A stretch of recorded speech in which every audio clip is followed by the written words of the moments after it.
Air ઇન્ડિયાનું London જતું plane take off કર્યાની થોડી જ ક્ષણોમાં દુર્ઘટનાગ્રસ્ત થતા ગંભીર અકસ્માત સર્જાયો છે. તો આ અકસ્માત કયા કારણોસર સર્જાયો તેને લઈને તપાસ હાથ ધરાઈ છે. આ દરમિયાન આજે સવારથી જ ગૃહમંત્રી હર્ષ સંઘવી FSL અને NFSU ખાતે મુલાકાતે છે.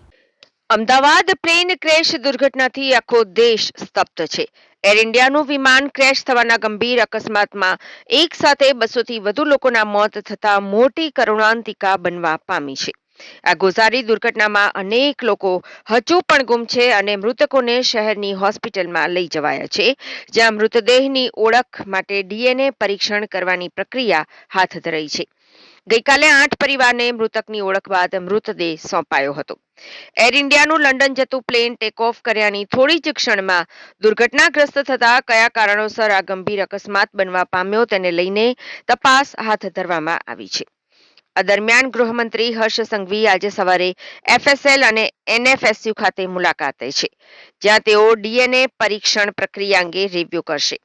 ગૃહમંત્રી હર્ષ સંઘવી સાથે આ ઉપરાંત તેમની સાથે ગૃહ વિભાગના સચિવ નિપુણા તોરવણે અને IBના IGP વિરેન્દ્ર યાદવ પણ જોડાશે અને પ્લેન ક્રેશ થયા બાદ ઈજાગ્રસ્તોની સ્થિતિ અને હાલમાં DNA પરીક્ષણની પ્રક્રિયા સંદર્ભે સમીક્ષા કરશે.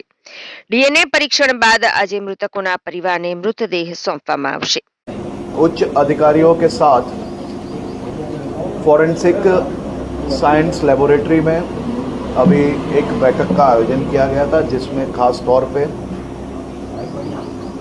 फॉरेंसिक साइंस की पूरे गुजरात की टीम जो पिछले 2 रातों से सोए बिना रात दिन एक करके जल्द से जल्द सभी परिवारों के DNA मैच के लिए काम कर रही है. कुल मिला के भारत सरकार से भी बहुत बड़ी संख्या में फॉरेंसिक एक्सपर्ट्स की मदद यहाँ पे भेजी गई है. उसी के साथ गुजरात सरकार के भी 36 जितने फॉरेंसिक एक्सपर्ट लगातार दिन रात इस पे काम कर रहे हैं. 3-4 घंटे की साइकिल्स के बाद ये मैच किए गए जो नंबर्स हैं वो तात्कालिक सिविल हॉस्पिटल भेजे जाते हैं. मैं अभी फॉरेंसिक साइंस लेबोरेटरी पे एक डिटेल्ड बैठक हुई है और इसके बाद हम अभी नेशनल फॉरेंसिक साइंस यूनिवर्सिटी जो है वहाँ पे भी इसी प्रकार से रात दिन काम चल रहा है. वहाँ विज़िट के बाद टोटल ये जो प्रक्रिया है वो प्रक्रिया और ज़्यादा से ज़्यादा जल्द कैसे हो पाए उस पर काम चल रहा है.